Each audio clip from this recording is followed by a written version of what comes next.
ለእርዳታ ደውለውም ሬስኪው ቲም መጥቶ እንዲፈልጋት አስደረጉ። ግን ያገኙት ነገር የላይፍ ጃኬቷን ብቻ ነበር። ማይክ ያላወቀው ነገር ግን ሚስቱ መዋኘት ማትችል ነበር የሚመስለው። እሷ ግን አጋጣሚውን ተጠቅማ ወደ ቤት ሄዳ ነበር። ከዛም ደብቃ የነበረውን ቦርሳ አወጣች። ሀገር ለቃ ከወጣች በኋላ ለመኖር የሚያስፈልጋት ነገሮች በሙሉ አሉበት። ሁሉንም በጥንቃቄ ነበር ያዘጋጀችው። ቶሎ ብላ ልብሷን ቀየረች።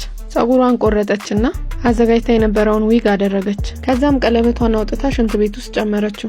ከዛም ሁሉንም ነገር በጥንቃቄ ካጸዳች በኋላ የሌሊት ባስ ተሳፍራ ከተማውን ለቃ ወጣች። ከዛም ብዙም አትታወቅ አነስ ያለች ከተማ ገባች። ከተማው መንገድ ላይ የህፃናት ሳቅ ነው የሚሰማው። እናም ለመጀመሪያ ጊዜ በነፃነት መተንፈስ ጀመረች።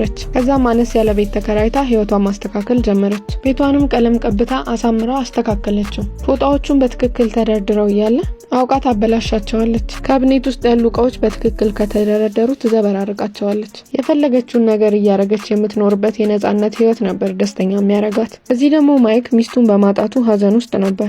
አንድ ቀን ግን ድንገተኛ ስልክ ተደወለለት። ሀዘኑን ወደ ንዴት የሚቀይር ነገር ነበር የሰማው። የሎራ ዋና አስተማሪ ሎራ ለምንድነው የዋና ክላሷን የቀረችው ብሎ ጠየቀው። ማይክ በጣም ደነገጠ።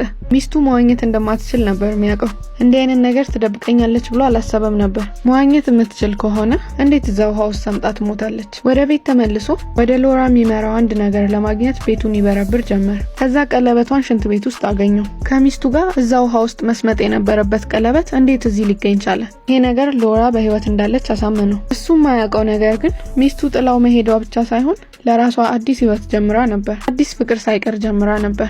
የሎራ አዲስ ህይወት ውስጥ ልቧን ያሸነፈው ሻን የተባለ ጎረቤት አላት። ከተዋወቁ ጊዜ ጀምሮ ነፃነትን አብዝቶ የሚወደው ሻን ልቧን ገዝቶታል። ሻን የዩኒቨርሲቲ ፕሮፌሰር ነው። ስማርት ነው፣ ቆንጆ ነው። ሎራ ቶሎ ነበር የተሸነፈችለት። እሷ ያላወቀችው ነገር ግን ማይክ እሷን ለመፈለግ ጉዞውን ጀምሯል። ሎራ የተደበቀችበትን ቦታ ባያውቀውም አንድ ድክመቷን ግን ያውቃል። እናቷ ማየት የተሳናትና ሕክምና ላይ ያለች ሴት ናት። ማይክን በዝግታ እናትየዋ ፊት ሄዶ ቆመ።